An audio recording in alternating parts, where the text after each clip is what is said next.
Kadapa, Rajampet, Tirupati, Araku 4 MP సీట్లు మాత్రం ఎందుకు గెలవాల్సి వచ్చింది?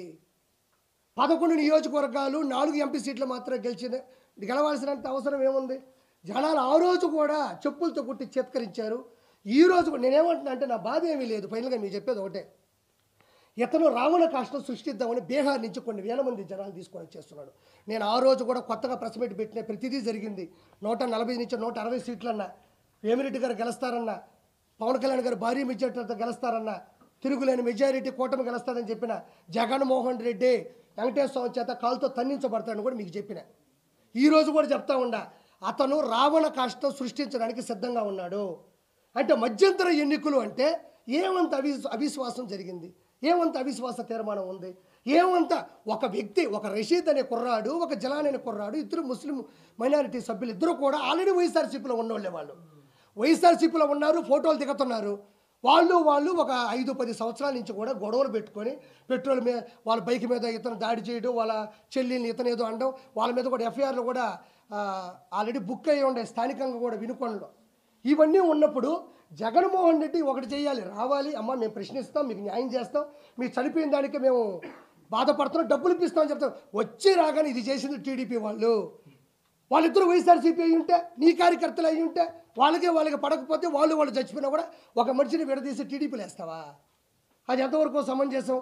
అదేమన్నంటే ఫోటో దిగు, ఏమయ్యా నేను కూడా ఒక బర్త్డే చేసుకుంటా, 10 మందిని పిలిస్తే 20 మంది వస్తారు, వాళ్ళు వచ్చి నాతో ఫోటో దిగి నోట్లో ఒక కేకు పెట్టినప్పుడు నోరు మూసుకొని ఉంటాను. నేనా నోరు తెరుస్తాను కదా?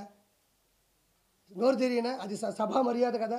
నోరు తెరిగినా వాళ్ళు ఏమన్నా చెప్పండి, ఏమన్నా ఎమ్మెల్సీయా, జడ్పీటీసీయా, ఎంపీటీసీయా, లేకపోతే వాళ్ళు ప్రధాన కార్యకర్తలా, లేకపోతే మీ చేత సభ్యత్వం తీసుకున్న వాళ్ళు వైఎస్ఆర్సీపీ టీడీపీ అని చెప్పడానికి, లేకపోతే ఇంతకుముందు ఎమ్మెల్యేలా, లేకపోతే ఒక స్పోక్ పర్సన్సా, లేకపోతే అంతర్జాతీయ ప్రధాన కార్యదర్శిలా, వాళ్ళని వీళ్ళు టీడీపీ అని చెప్పడానికి వాళ్ళు చేసినటువంటి ప్రోత్సాహంగా ఉన్నటువంటి వాళ్ళకు ఉన్నటువంటి పదవి ఏంది?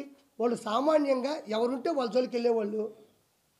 కాబట్టి ఆ విషయంలో కూడా వాళ్ళిద్దరు వైఎస్ఆర్సీపీ కార్యకర్తలు, వాళ్ళు కొట్టుకున్నారు, చనిపోయినారు. కానీ అందరం కూడా బాధపడాల్సిన విషయం ఏంటంటే, వాళ్ళు ఆ విధంగా కొట్టుకోవడం, చనిపోవడం, నడి రోడ్డు మీద కూడా జరగడం అనేది వాళ్ళ తల్లిదండ్రులు తీరని దుఃఖం. అది వాళ్ళు త్వరగా కోలుకోవాలని, ప్రభుత్వం కూడా వాళ్ళకి మంచి చేయాలని మనస్ఫూర్తిగా కోరుకుంటాం తప్ప, అది వచ్చేసి టీడీపీ వీళ్ళు వచ్చేసి అంటే అతను పరామర్శించాలంటే ఎన్ని పరామర్శించకూడదు. ఒక చిన్న రుజువు ఇస్తాను. మనోడు ఏమన్నా అంటే మనం ఏమన్నా అంటే అక్కడ కేకు తినిపిస్తూ ఉన్నాడు, అక్కడ లోకల్ ఎమ్మెల్యే అనుకుంటా, ఎమ్మెల్యేనో ఎవరు, ఒక ఫంక్షన్కి వెళ్ళినప్పుడు కేకు తినిపిస్తూ ఉన్నాడు. ఆ కేకు తినిపించాడంటే ఇది ఏమిటిది అన్నాడు, గుర్తుందా? ఏమిటిది అన్నాడు అంటే కేకు తినిపిస్తున్నప్పుడు వాళ్ళ మనుషులే కదా అన్నాడు.